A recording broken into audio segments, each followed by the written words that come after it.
like, I don't think any of them would ever shy away from that, like, healthy debate of like, no, this is like my true beliefs. Do you want to come see the houses I own? Do you want to come see my jet? Like, I don't think somebody like yourself would say no to that. Welcome back to the Kris Krohn Show. And I'm here with Ryan Magin, who makes people go viral. Like, you think about all the people out there that want to be TikTok famous, and brother, you're kind of the go-to for this. And I know a little bit firsthand just because we've been working together for the last 6 months. So I'm happy to have you on the show. But I think it's a big question that a ton of people have, which is, you can make somebody go viral? I mean, you can accentuate somebody's personalities and qualities and force them to go viral quicker than if they were to do it on their own. I'm not going to say everybody can go viral, but to the degree of you do something long enough, yes, you can go viral. It's just, can you repeatedly do it? And what we see repeatedly do it is guys like yourself or people like yourself, male or female doesn't really make a difference in this situation, that has a very charismatic personality and very, what I would deem, convicted, controversial opinions. Got it. So tell me about some of the big clients that you've had and have coached with over time. So, I mean, one of the main ones is Grant Cardone. We've been working with him since the beginning of almost education videos on TikTok, about over 2 years now. I have a husband and wife who I can't say who they were due to NDAs. We worked for about 6-8 months with Jordan and Michaela Peterson. That was really fun. I learned a lot from that experience.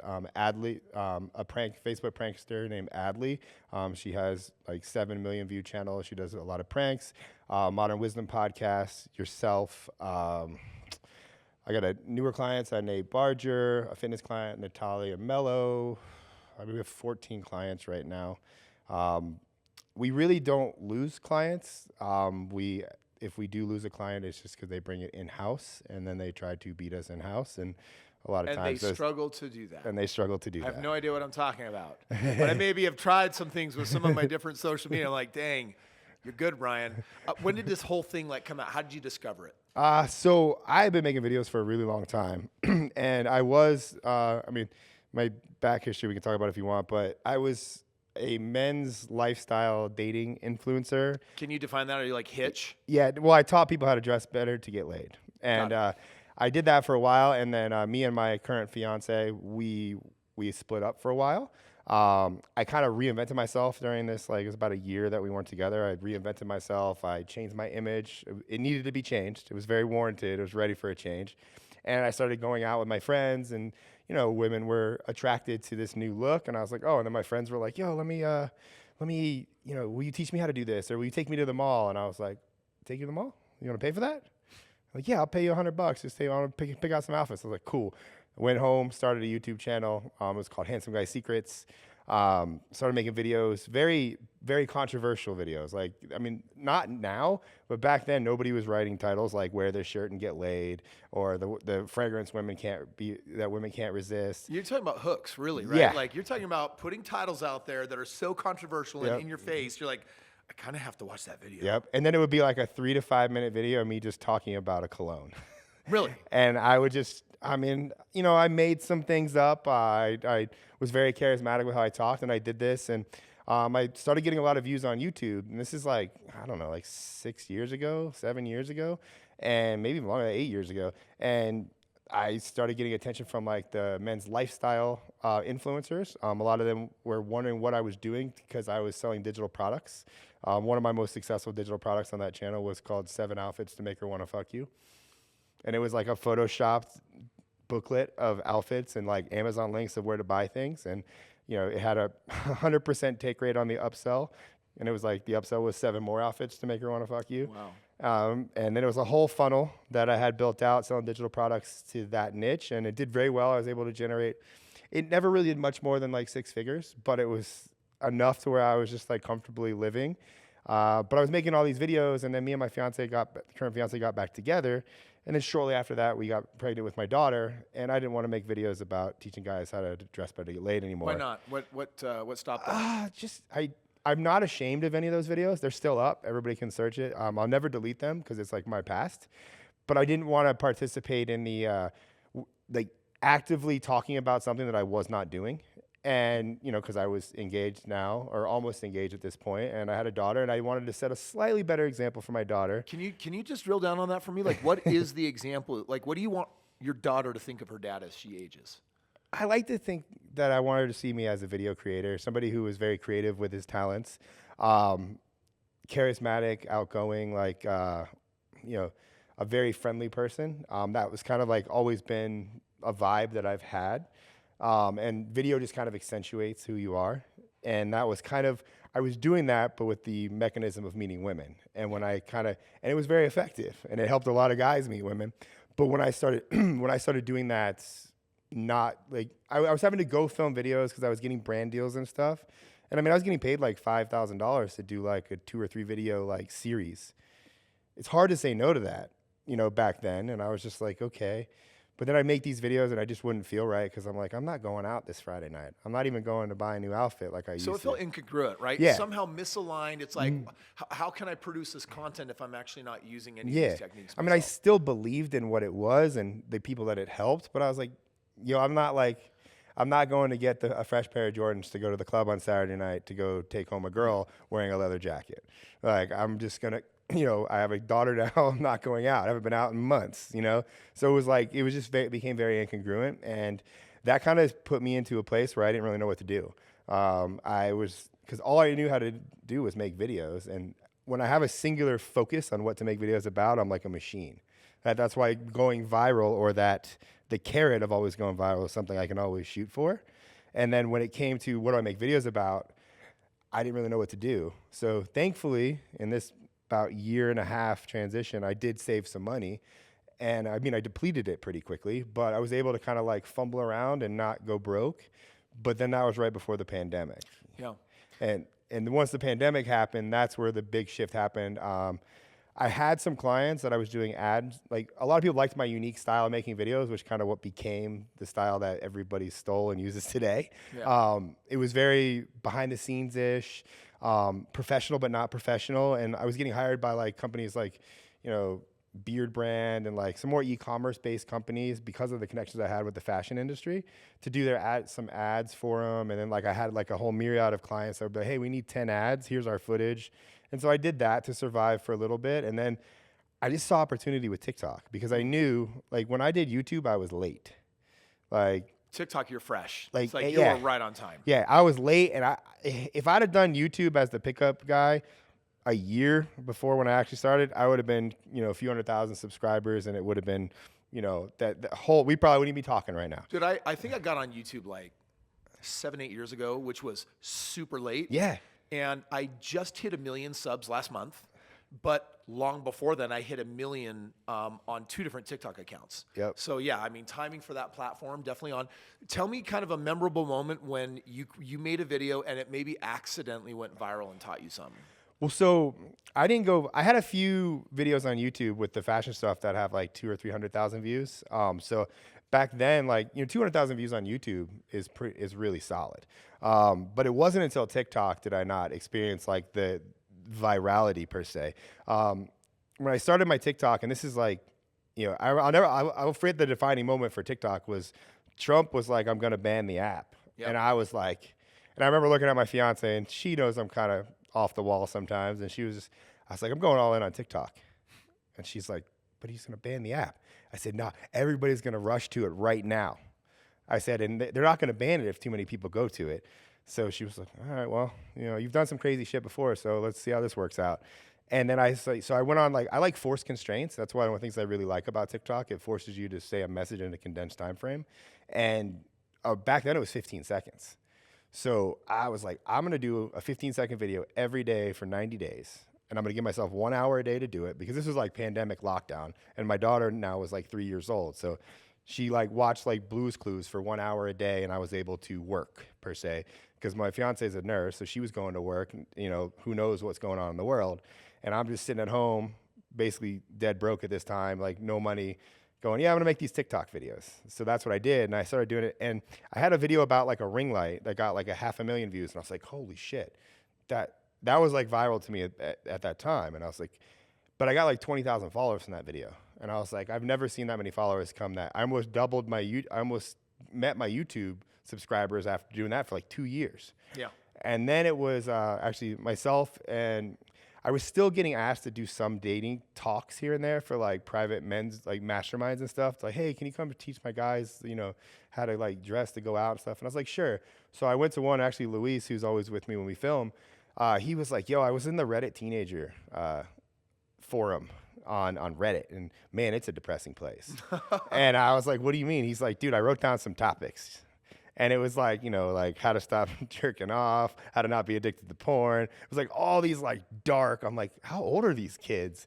And he's like, it doesn't matter, but you should make videos about like going out. Cause I went out a lot. That was a big part of my life, was partying and going out and like buying bottle service, getting connected with promoters, like, and having a good social scene to go out, in like your downtown area. So I made a video. And one of the things I did when me and my fiance broke up back then was I used to force myself to go out every night by myself.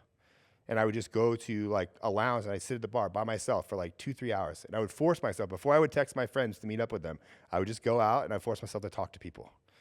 And it did wonders for my social network. Looking back, yeah, I met a lot of people that drink a lot, probably not the best people, but I put myself in like 5-star hotels and like high-end lounges and like cigar lounges, places where it was like a drink was $15. So like you're not getting like the $2 beer guy. You're getting somebody that's spending like $12 to $15 per drink. So they generally did more cool stuff. And I started expanding my network locally, and I made a video about this, like go out by yourself to make friends.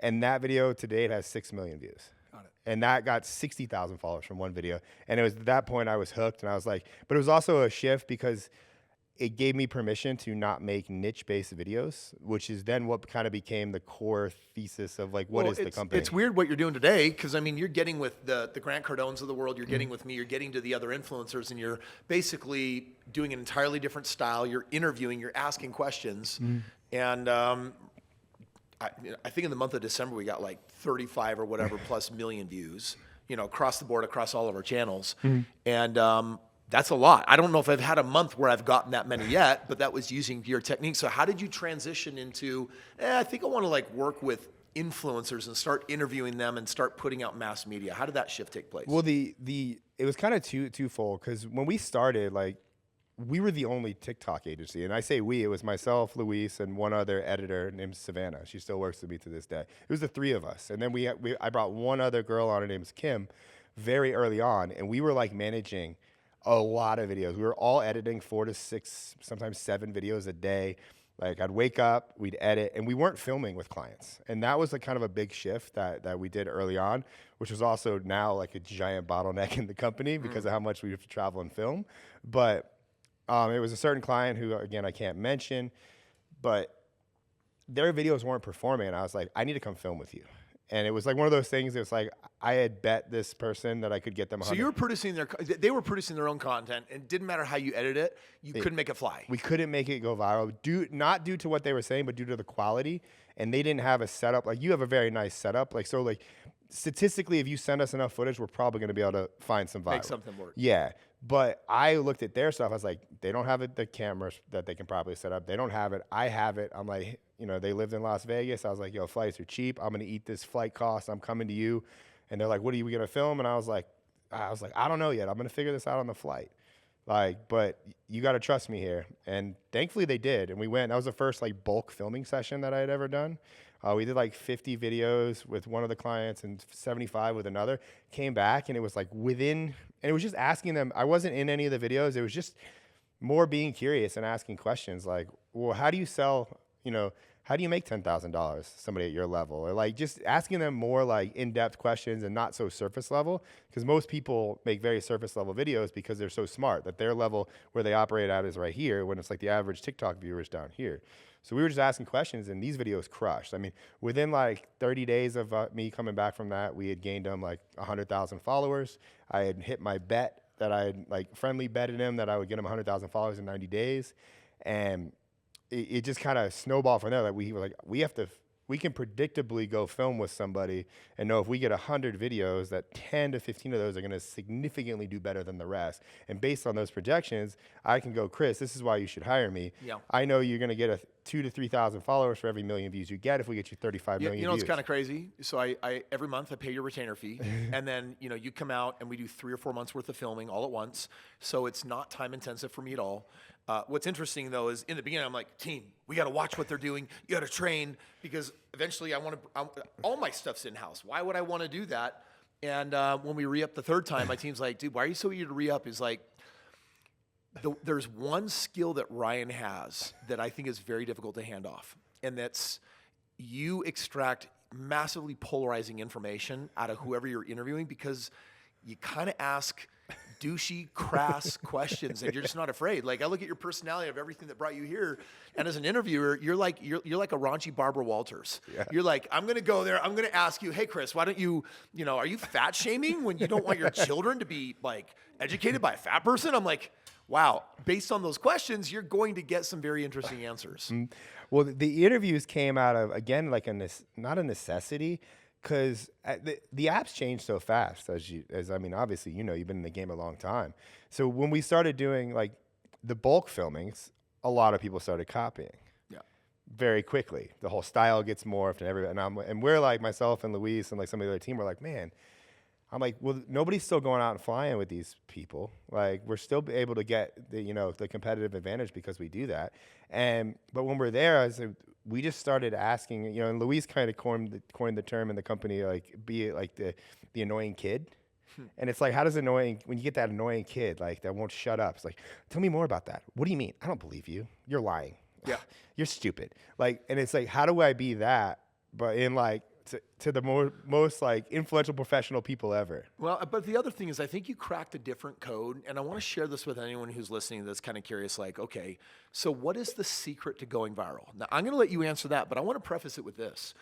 I watched you do a presentation at Vegas. I think it was at Ryan Panetta's WealthCon. You were on stage just shortly before I was. And so from the back, I was listening, and you did this kind of inverse funnel where you said, hey, guys, influencers, all of you that are like, turn the camera on and let me teach you steps ABC of how you make money or do stuff. You said, that's not viral content. That's educational content. Viral content, it's going to have to be way more personal. It's got to be character driven. It's going to come from your polarizing personal views.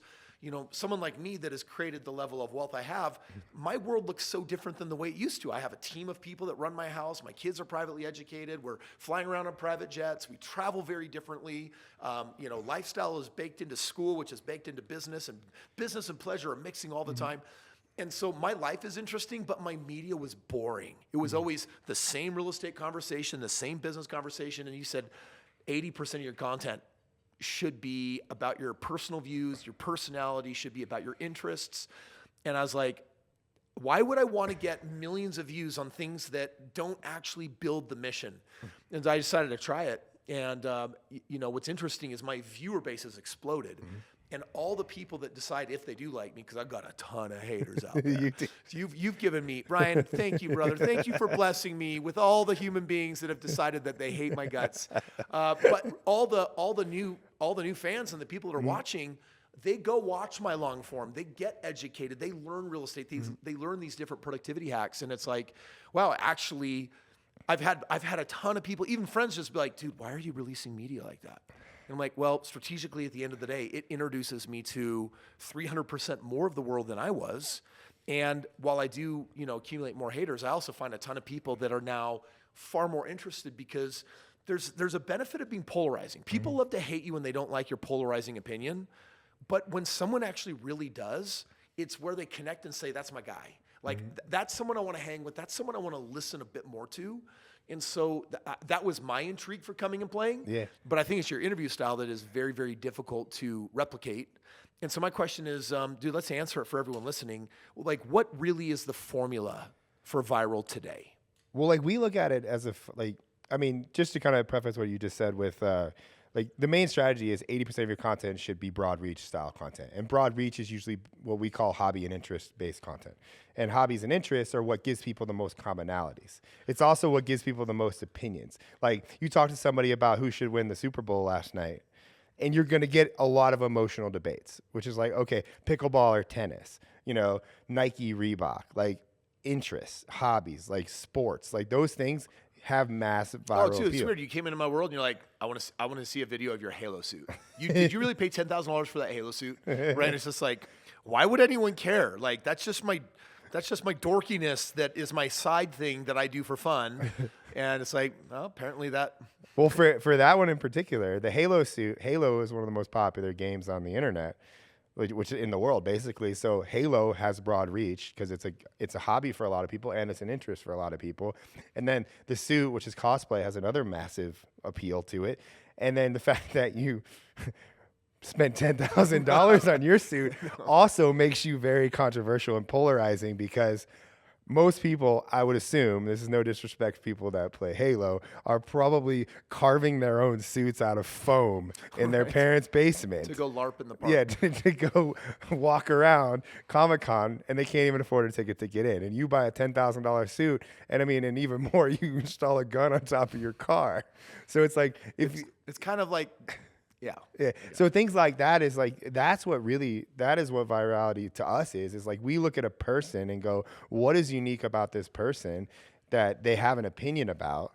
And how can we turn that into a video that does have some sort of education, you know, underlying? So you're the one studying my analytics all the time. What are some of the things that we've shot together that have been the most polarizing to people? Because you're on a mission this time. You came out and you're like, hey, I'm going to come in a day early. I want to like film your morning routine. Like, I got to prove to the world that Kris Krohn is not a crackpot liar on a video camera. So, like, what's gone viral, and what are your kind of next moves for my brand? Well, I mean, it's not always me. Lease is a large part of the data and analytics. And I have a great team that literally, we study analytics. We don't like to make videos unless there's, like, data behind them. You know, and data behind them means, like, did we make this video before? Did it shit the bed, or did it do good? Okay, it did decent. Okay, well, let's look at this. Was it the hook? Was it was the way it delivered? So we break down videos like on our team calls of like, these did good, and then every Monday we have our all, you know, the whole team, and it's like we go through each account, what videos are performing, what videos are not performing.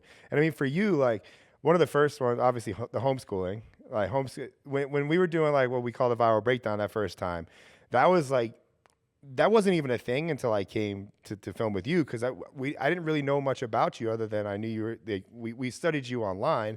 But then again, when we come to work with a client, we don't even want to really see what's online, because you wouldn't be hiring us if what was online was working. Yeah. So we have to find the new in you. And like I was just like, oh, tell me about how much money you make, or how do you make that money? And then you're like, you know, it's like, oh, well, what's like an extravagant thing? You're like, oh, well, I have 2 jets. So it's like, okay, we already know jet videos do good because Grant's had some viral jet. So let's tell me about the jet. What does it cost? Boom, boom, boom. I think we did 5 to 10 videos from your jet.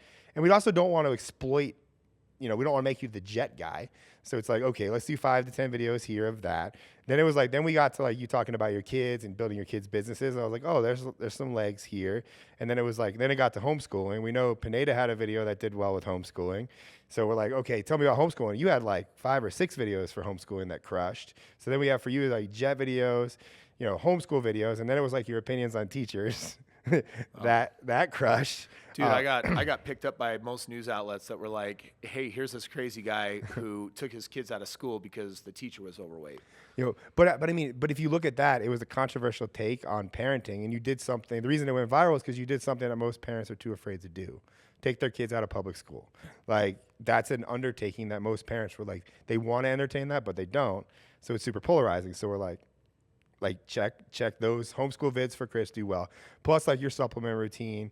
And then, I mean, nothing beat your morning routine. That's why. Oh my gosh. Like, I've been roasted and parodied and duetted left and right for just telling people like what I do in the morning. Like, liar, there's no way. And nobody could possibly do all those things. Well, those things. So like now that we've worked together like 6 months and we've seen like millions of views and all these viral videos, and I'm like obviously you can't go viral at that capacity without generating a lot of people that dislike you. I mean, there's a lot of people that don't like me just because I'm in your videos now. And I'm like, oh, well. But I see that, and I see a lot of other people on the internet. I mean, we don't have to talk about the accounts that beat people down for no reason. And I was like, well, I do have access to some of the coolest people and some of the biggest clients. And I want to prove that, like, you know, I don't think you're a scam. Like, I want to prove to the world that you're not a scam, because one of the cool things about working with the level of clients that we get to work with is it's not just filming. It's like an education. It's a crash course in mindset, beliefs, values, every single time we film with somebody. So it's like and myself and Luis, and I know the rest of my team, like, we don't take that lightly, because we have your brand at the forefront. I think that's where a lot of video agencies fuck up, and like, they're not good, is they don't give a shit about the client. It's a churn. It's like, oh, well, I got to do this person's I know video. that agency work never lasts that long. Yeah. Because if you're like, hey, we've got our monthly, but we're not producing a result, we're out. Yeah, and I decided from the beginning, and because I had known friends with agencies, and like, I just didn't want to be another cookie cutter high churn agency. I didn't want to have to rely on a massive ad budget to cover my churn, to then do videos for clients that were just not fun. So like, I established the company as like, we're a performance-based company. Like, if we don't make you go viral, then I don't expect you to pay me. That's just, because I don't sleep well at night if I'm selling virality, and and that's also for myself too. Like, I don't like when my views are low on my account, because I can't pitch somebody with confidence if my account isn't tightened up and doing well. So my personal brand became always at the forefront too, more so because I'm a business card. But then the interviewing with the clients kind of came in, because we had one client, Onyx Singal. He's been a friend of mine a long time, like an OG internet marketer. He was just like, we were filming, we had like one long day to film with him, and like, they're long days, like the batch filming days. Like, we'll do 150 videos and from like, 10 to 6. I mean, you've done it. But with Onyx, he was just a little burnt out, like way early in the day. And I was like, man, like, and for me, that means we're going to have to come back sooner than, we would like to come back, because it's like, we usually try to get enough to cover us for 3-4 months. With the way it was going, I was going to have to come back to see him in like a month and a half, 2 months. So I was like, hey, do you mind if I just maybe hop in videos and ask you questions? And he's like, sure. And I started doing it, and I was just asking, like, because what we know about hooks, like, you got to say things fast. So when you talk fast, you sound more aggressive. So every hook just sounded aggressive. Excuse me. And I think after we did like 30, 40 videos really quickly, and they just crushed. So that's where that style just came. I haven't been sick since October 3rd, since you told me I would never get sick again. Are you sick now?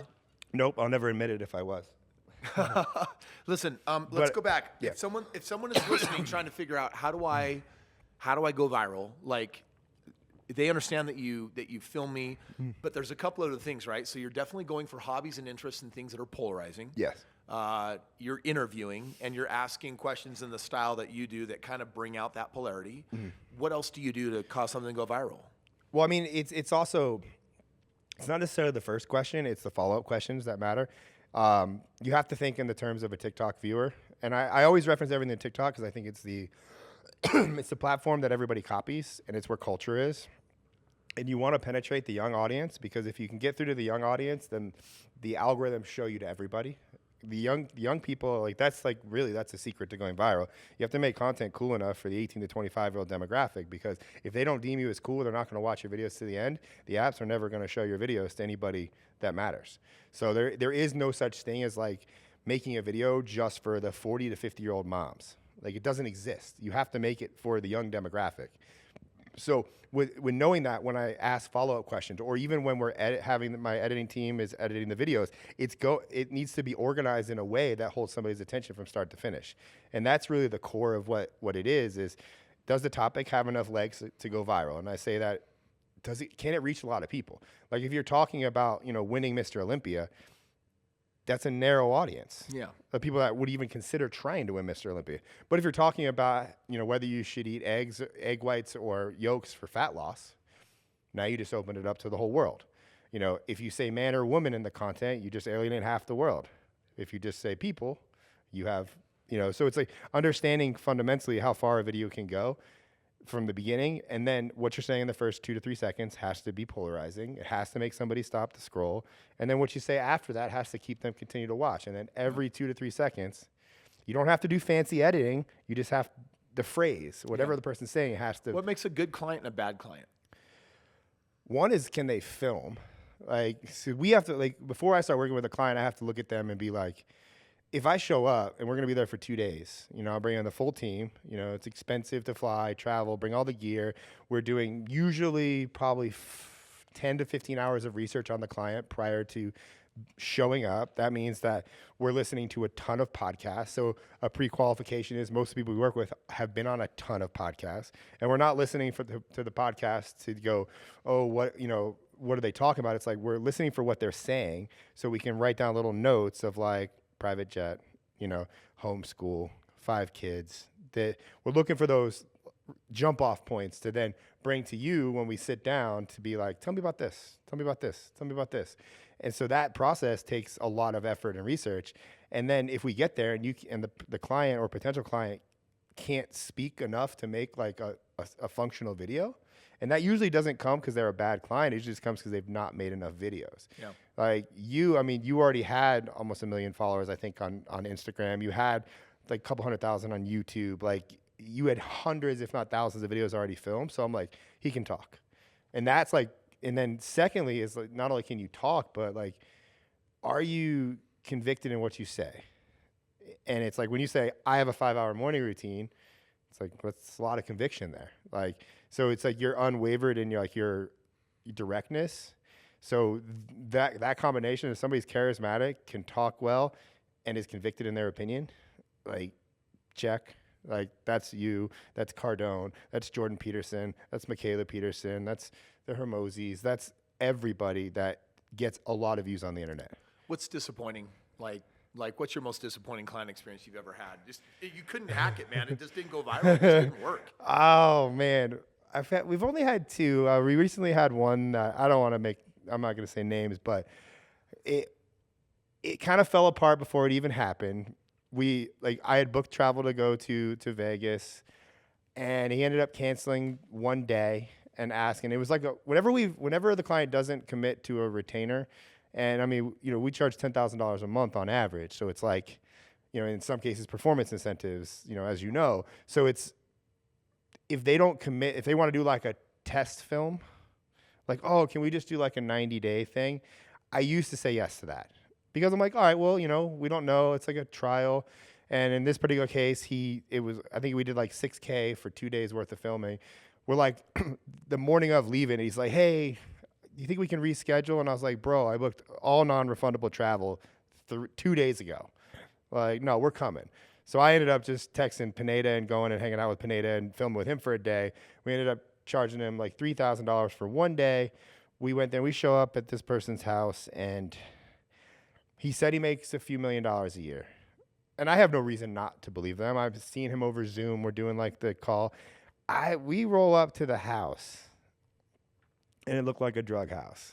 And I was like, okay, you make $1 million? I'm like, maybe the inside's nice. Knock on the door, we get in, and like the guy, like he just showed up. He was in like his pajamas, and I'm like, what in the hell is going on here? So I'm like, I'm a professional, and like I got myself and Ariana with me, and we went. I was like, and we have to show up, and usually it's not hard to find a cool place to film in any of our clients' houses because they're all usually multimillionaires. So they have nice houses. That's what I'm used to. There was nowhere nice to film in this house, so I ended up sitting outside by the pool and makeshifting like a table together, and it was a disaster. I ended up having to like rent a podcast studio for the afternoon. I rented 6 hours at a friend's podcast studio, and I'm like, just like, fucking, I'm gonna eat these costs. I don't care. I just don't want to be at this house anymore. Like, Luis was uncomfortable. Ariana was uncomfortable. Like, let's just go somewhere nice.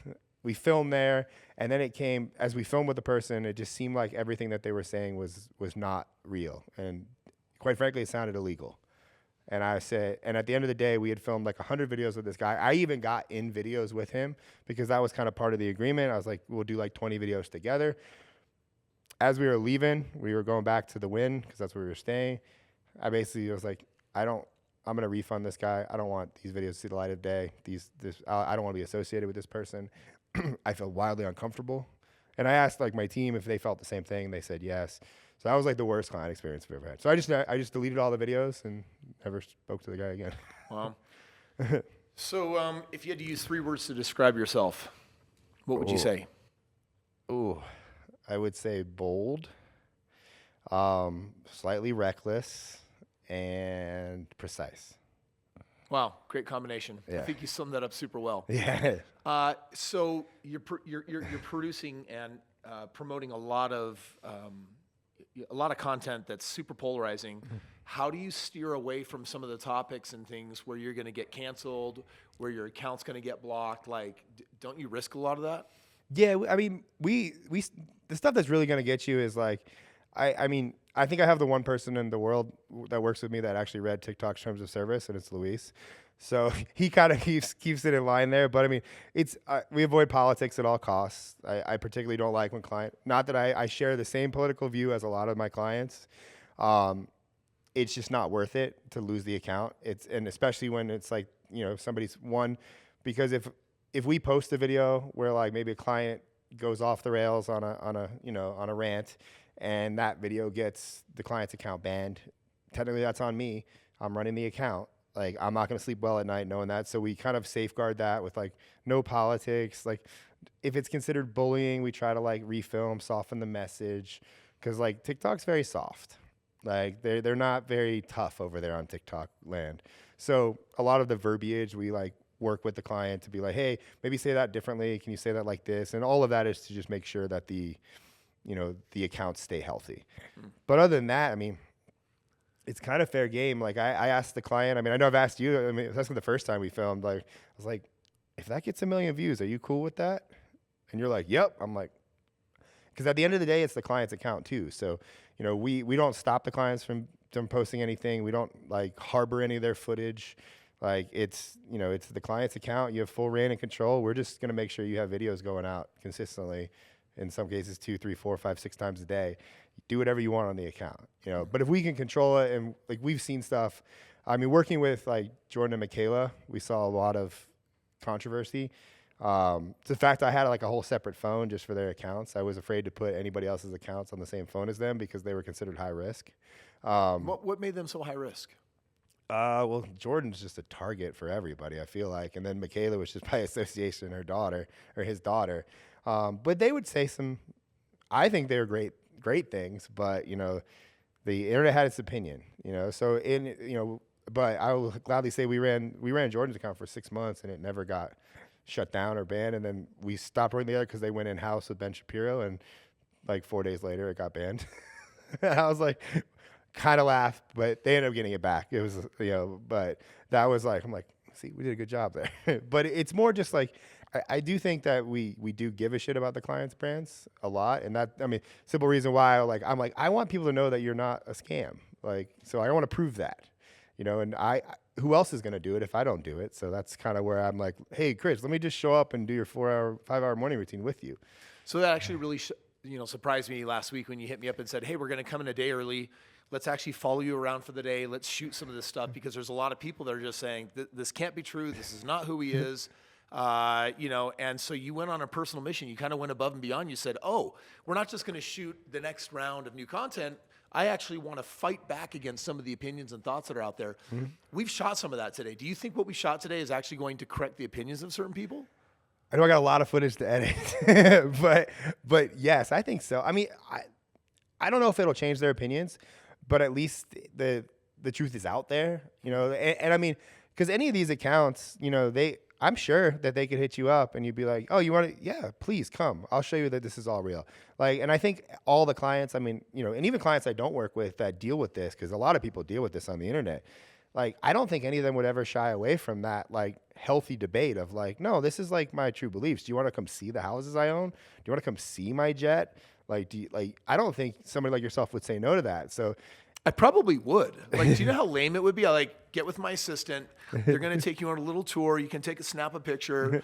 Not to be unkind. It's just like, what's the point of trying to persuade someone that already has that kind of mindset? Well, it's kind of like it's like new age investigative journalism. I feel like it's just like, I mean, I'm calling them Docu Vlogs. Like, it's like, I want to document, like, and also too, because I have hung out with you enough and filmed enough videos with you to like, it's like personal, because I'm like, yo, he's not a bad guy. Like, I mean, I've invested in your coaching. Like, I filmed with you. Like, I wouldn't buy houses with you. Like, I'm like, why are because I care. I'm like, why isn't this being portrayed? What are we doing here? Yeah. I know we're getting attention.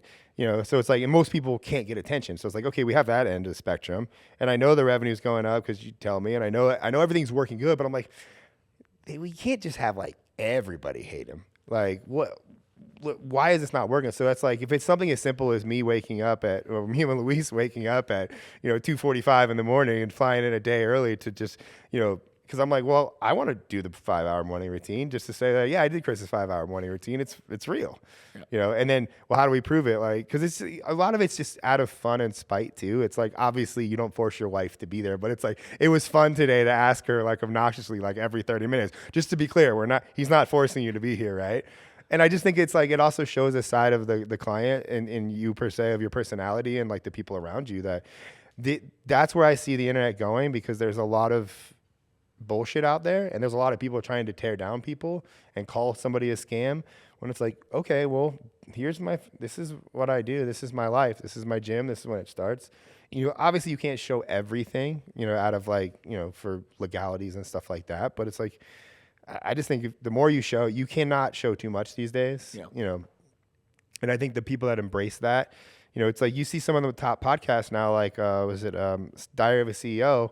His vlog is now outperforming some of his podcast episodes. And it's like, and we work with like, Modern Wisdom Podcast is one of the biggest ones. He did a vlog and it crushed. Just like, so the trends, people just want to see the behind the scenes. They want to see the good shit, but they also want to see like, well, how hard was that to do? Or how much did it cost him to get there? Someone's going to watch this a year or two from now, and they're going to wonder, I wonder if this is still relevant today. When you look at your business and you think about the things that keep you up at night and worry you, like, I think this trend is kind of going down. I think this trend is kind of going up. You're trying to forecast for your future. Yes. Like when you look at 2024, 2025, where do you think social is headed? And what are you going to do to just kind of stay up on the trends and stay up to date? Like, I think the thing that keeps me up at night is like, because we always want the clients to get views, right? Because that's what we charge for. And now I've bared that pressure. And I know also Luis does. And so a lot of people in my company do, because it's part of like, the values. I'm like, we're a performance-based company, but it's like, okay, so, and in knowing that and always having to perform, it does force me to always constantly be trying new things. And, the interview style came because like I saw it working in like more of a prank and sketch way. And I was like, well, let's try it for business education. And well, it seems to work pretty well. So, then it's like, okay, well, studio stuff is like not working as well. So how do we get out of the studio, which is like, hey, let's come film all day, because like I could have come by myself, but then I only get one angle. But then I brought Luis with me, so we have a phone going, we have a camera going, we have two audios, we have two, so it's like two different angles. So it's like, okay, now we're really behind the scenes, and I think it just comes with like, we study the apps a lot. Like, I mean, I spend a lot of time just watching videos. I mean, it's kind of a dark hole sometimes, but at the same point, it's also market research, because I want to know what's working on TikTok. There's certain things that I don't really believe in as far as like styles of videos, and it's also what can we scalably do as a company too, because a lot of the new styles of videos are super complicated and all they do is take more time to edit. But like, I believe that, I'd rather put out 4 videos than 1 video, because you have 4 shots instead of 1. So it's also like what editing styles are working, and thankfully right now it seems to be getting more minimalistic and simpler, which is better for scalability, but still it's also, I've always had a knack for, when it comes to like, when I say being bold, and, I always try to scale the unscalable, which is like, well, how can I interview everybody? Or how can we make 10 videos a day at the quality level that we're making right now? So it's always a juggling act of, but it's also just, I wouldn't know what was working if I wasn't actively on the platform. I think one of the hardest things for me personally about being an influencer, something we've talked about, something I wrestle with, is I just want to be me. I just want to be authentically me. And it seems like there's quite a few influencers that sell out. And what they're trying to do is they're using a lot of different techniques. Sometimes it's like, hey, watch me in my really fancy, expensive car and my nice stuff. And I'm trying so hard to like portray an image of who I am. Sometimes it comes across like super douchey or narcissistic. Like, what's your opinion on how you even know if someone is real versus just being fake because they're just trying to get views, right? There's a huge pressure in the marketing game. It's like, am I being true to myself? Because that's who I want to be. I was like, I just don't care about my haters out there for some reason. Like, dude, I had a sister-in-law that came up to me actually around the holidays, and she went right up to me and she said, wow, how can you say such things on social media with this new style? And I looked at her, I said, you want to know the truth? She's like, yeah. And I said, I'm just telling the truth of how I feel about things. And then afterwards, she kind of like simmered down and was kind of calm. And she's like, oh. Because she wanted to know, am I just being a douchebag? Or am I actually being true to my character? And I said, no, those are my real thoughts. Those are my real opinions. Right or wrong, it's my life. This is the way I'm doing it. And, she kind of calmed down a little bit after that. But, you try to pull polarizing stuff out of me. And it's like, well, cool. I just want to be me. I just want to be true to myself. How do you manage that and straddle that when there's so much fake out there, which creates the skepticism? So many of these haters are like, that's not real. That's not real. That's not real. How do you manage that? I think it's proof. Like, and that, I think we're moving into an age of like proof. Like, if you say something, prove it. And that's why I came early this morning. That's why, whenever we ask you a question, it's like, well, how can we, like, in our mind, it's like, what can we ask him next to be able to prove this? I've followed, do you know who Ty Lopez is? Yeah. Yeah. He's like an OG of like flexing on the internet. Yeah. And we also work with Brandon Carter, which is King Keto. Huge internet flexer. And Brandon calls it the art of flexing, where it's just like, it's not flexing if it's your reality. Yeah. And Ty kind of proved this, because when Ty started doing the Here in My Garage ad, like, was it 10 years ago now, 7, 8 years ago now, like, everyone's like, it's rented. He rented the house. He rented the Lamborghini. Well, then Instagram stories came out. And every day on his Instagram story, he was driving in that same Lamborghini that was parked in his garage. And he pulled up to his house, which was shown on the Instagram story. And he did this for years. All of a sudden, nobody said it was rented anymore. Yeah. Because it was true. That's the weirdest thing is I do read some of the comments sometimes. And one time when someone was looking at a picture of my family on the wall, and they're like, those kids look Asian. I'm like, they're definitely Caucasian, but they were just trying so hard to fabricate something. It's like, that's not his house. He rented that. I'm like, yep. And the other 1,000 videos that I posted prior in the same house, I just rented it every time. Yeah. It was probably cheap and free. Yeah. But so the skepticism is also kind of wild. It's crazy, and that's like our biggest mission right now, is like to combat the skepticism with like the biggest people on the internet, because it's like everybody, like, when you talk, like, they want to think you're full of shit. Yeah. So it's like, okay, well, we know that. I'd rather know that than not know that. So how do we, combat that with what we're doing and how we're filming it? And that's where, like, we could come and, like, have like a singular lens just talking on you. It's like, no, let's have a wide angle lens. Let's show the whole fucking gym. Yeah. Like, let's show the whole house. Like, so people can look around and go, oh, well, he's actually real and legit. Yeah. So I think a lot of it has to do with, I just think that there's a lot of people that are faking shit, and they are paying for shit. They're faking their engagement. I mean, that's like the first question we ask people when we start working with them is, how much of your Instagram is fake? Like, not that I care, it's a strategy, but like, I just want to know what I'm walking into before I start. And people are like, I'm like, if you can't tell me, then like, I don't really want to work with you like this. I need to know this because it's going to affect what we're doing. So it's like things like that.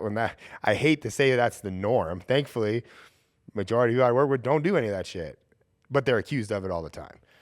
So it's like, you can't win either way, but it's like, if we can just if I can prove it, that's why even with myself, it's like, I share the uncomfortable things, even if it's like causes turmoil in your personal life. Similar to what you say with your close family members. So like, I starting my vlogs with like literally showing my Strait screenshot of how much money I've made to date.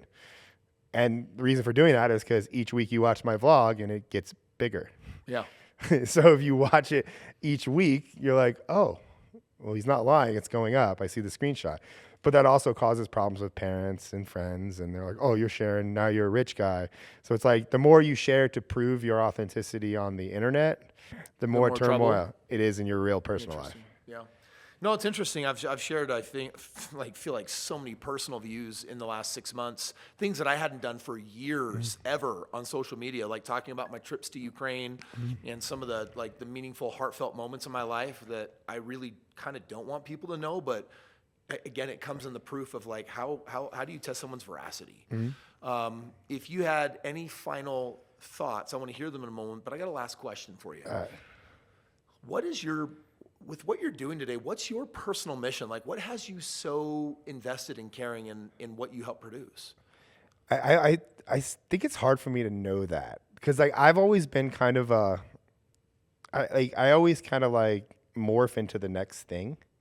And like I always wanted to be, for whatever reason, I always wanted to be like on the internet making videos. I was heavily inspired by Casey Neistat a long time ago. And then after that was like Emma Chamberlain. That's kind of like, if you could compile my style of videos between two people, it's Casey Neistat has sex with Emma Chamberlain, which that was kind of dark. I don't want the internet to know that, but like that's kind of like what I envision my videos, and that's kind of what became the style that took over the internet.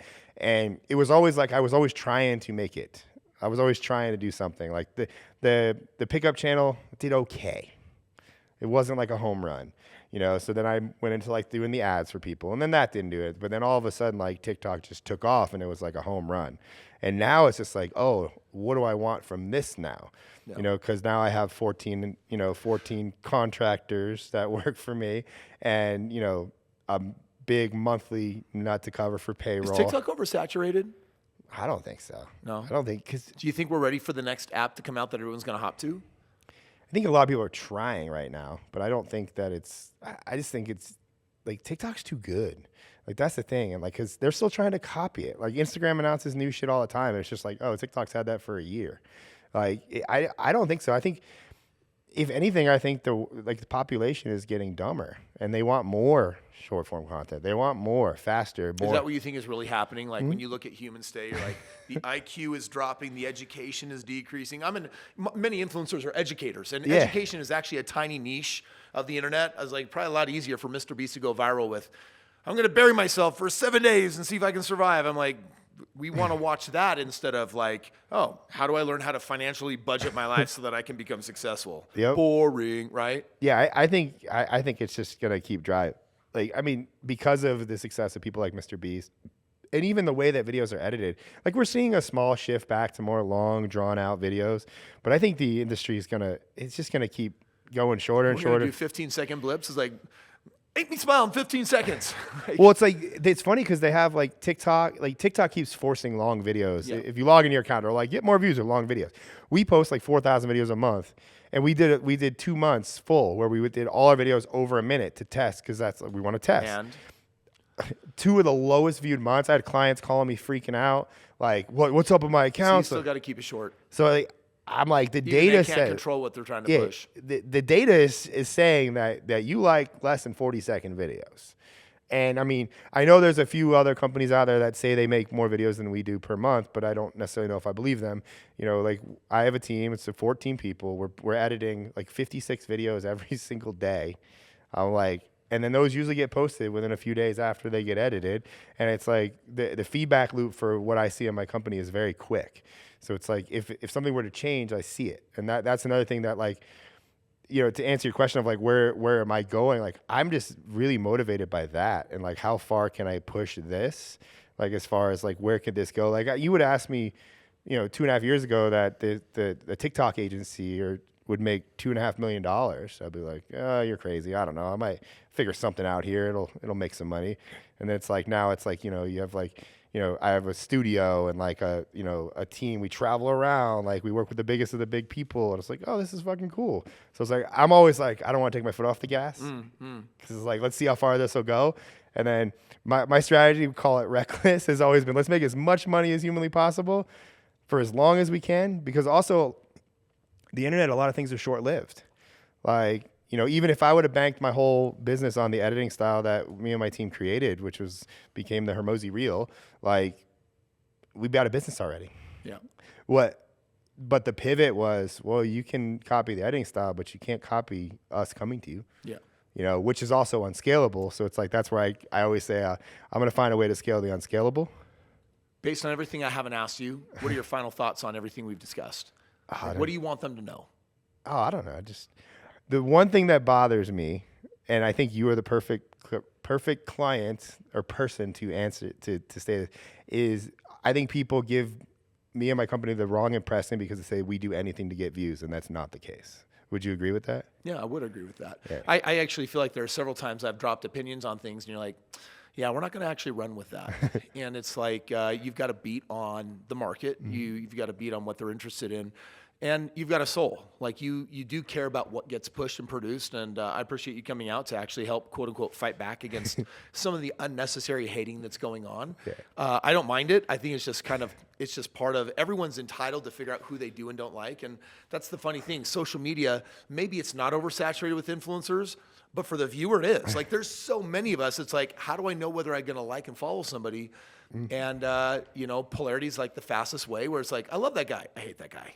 It's not, if you're lukewarm, they ain't going to follow you. Yep. I want to love you or I want to hate you.